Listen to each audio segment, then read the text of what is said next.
This episode contains discussions of depression. Listen at your own discretion. It is Wednesday, the 12th of May, 2024. My name is Pigeon Rose, and this is my Song of the Day.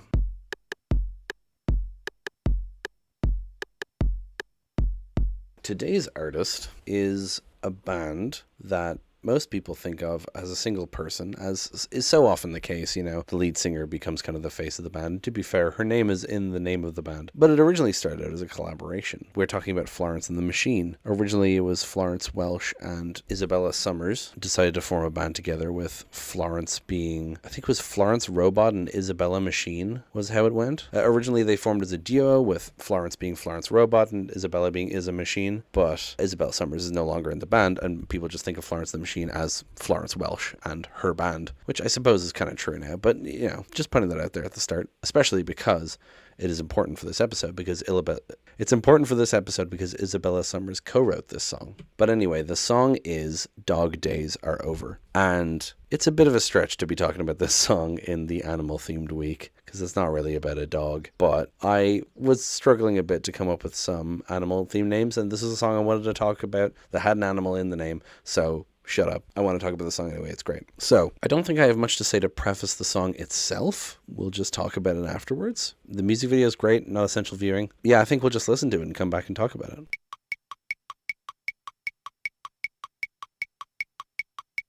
I want you to bear in mind that this was the second single from Florence and the Machine's first album. And just think about how this band exploded onto the scene. Because the first single was Kiss with a Fist, which is a wild first single, by the way, but I get it. It's more of a pop rock-ish song with a consistent tempo. So I get why that would be a single, A kick in the teeth is good for some. A kiss with a fist is better than none. Right? I get it. It would get radio play. But this song is just such a good song.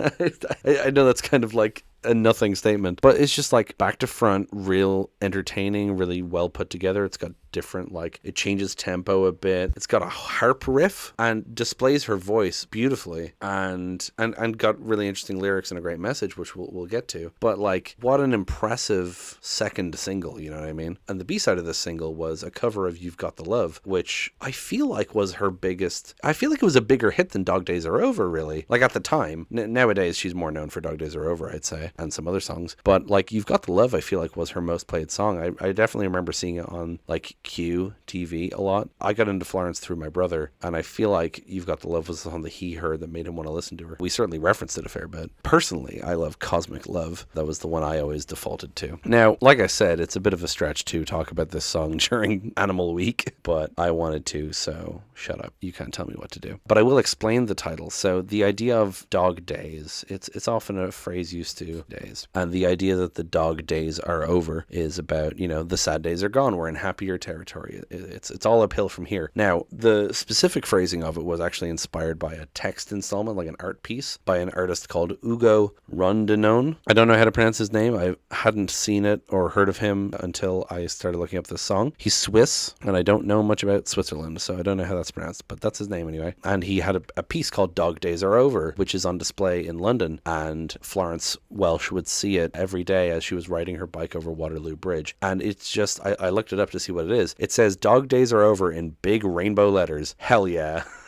I'm into it. I wonder if someone sells this on a t-shirt. It's tempting. Anyway, so that was the inspiration for the title itself, and it probably, the lyrics spun out of that idea. So the lyrics themselves are about someone. It doesn't specify who. It just refers to her as her. It could be about Florence. It could be about a character. The point is, it's about a person finding happiness, realizing they're happy, and kind of being in disbelief and doubting that that's true, which is a very relatable sentiment, Being finally at a good place in your life and thinking, is this really it? Am I here?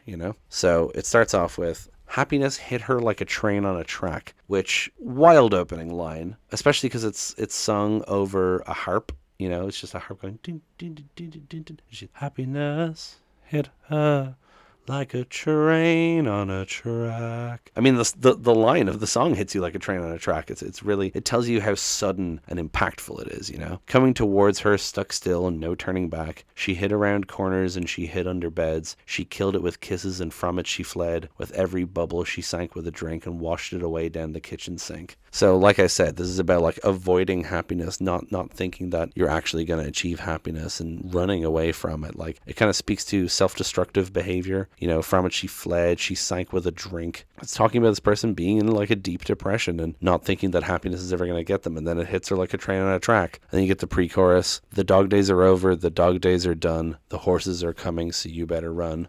Genius implies a connection to the four horsemen of the apocalypse. I don't know what that would have to do with being happy, but here we are. Run fast for your mother, fast for your father, run for your children, for your sisters and your brothers. Leave all your love and your longing behind. You can't carry it with you if you want to survive. The dog days are over, the dog days are done. Can you hear the horses? 'Cause here they come. Like, I love this because she's saying about running, right? In the first bit, in the verse, she talks about running away from happiness. And then here she's saying, run fast for all of these people, making it sound like maybe she's running towards happiness now, or that she should do that. Leave all your love and your longing behind. You can't carry it with you if you want to survive. Like, if you want to be happy, you have to learn to let go of things, right? And then it suddenly slows down and she sings so beautifully. This is what I mean by this song really showing off Florence Welch as a performer. And I never wanted anything from you except everything you had and what was left after that too.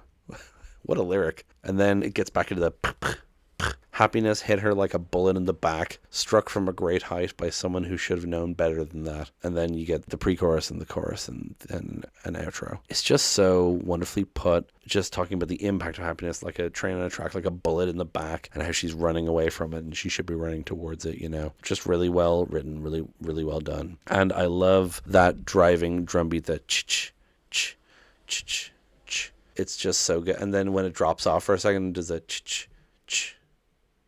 Run fast for your mother. Like I love a song that stops and starts, and that's a really effective one to me. Apparently, according to Wikipedia, this song was recorded with no instruments in a studio the size of a loo. Now, obviously, there is instruments on the finished thing, but I think they just mean like the original track, like maybe the vocals and percussion. They specifically mention that the drum sounds were created by banging on the studio walls, which is why it has that kind of loose sound to it and the thumping of it, which is really interesting to me. I love alternative percussion. Man, I can't wait to talk about kindling fickle flames so we can get into alternative percussion, or just any Slipknot or Kaiser's Orchestra song, talk about oil barrels, baby. Yeah, no, I really love how the song sounds. It's got the beautiful harp, the loose drums, and Florence's lovely voice. It really speaks to this theme of finding happiness and running away from it because of the changing sounds of it and the kind of conflicting nature of the beauty of the music and also the thumping impact of the music. It fits the theme of the lyrics well. And then I also want to say a lot of people these days, because this song is from 2008, the album's 2009, but this is released as a single in 2008. I feel like a lot of people these days know this song because it was in Guardians of the Galaxy Volume 3. I think it was used I won't spoil the context of it, but I think it was used very well there, especially because the Guardians of the Galaxy movies tend to have throwback songs. The first movie is largely 70s songs, second movie is 80s songs, and then the third movie is 90s songs. But because this song is used like towards the end of the movie, it's like it's progressing to 2000s for the ending, you know what I mean? Which I enjoy as kind of a thematic progression. And it's a great song to end a trilogy of anything with, because it's such it's just so triumphant. I mean, this is what I want to say, because like the lyrics they are about a triumph, but it's about someone avoiding that triumph, doubting that triumph. But the music really does feel triumphant. It gets your fucking blood pumping, you know what I mean? You wanna clap along, you wanna sing that the dog days are fucking over, really makes it feel like that. I think that's pretty much what I have to say. I just realized that I have actually talked about Florence on the show before because she was in the BBC Music God Only Knows thing. But anyway, that's about it for this song. I hope you enjoyed. Please leave a comment. Tell me what you think. Tell your friends, tell your enemies. Subscribe, all that good shit. And I will see you tomorrow for another animal-themed song. Break it down.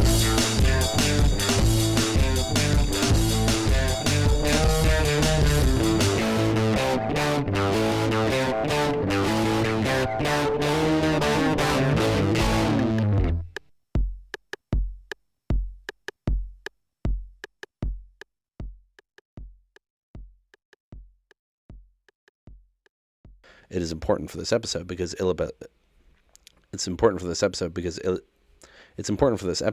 Isabella Summers co-wrote this song. It's important for this episode because Isabella Summers co-wrote this song.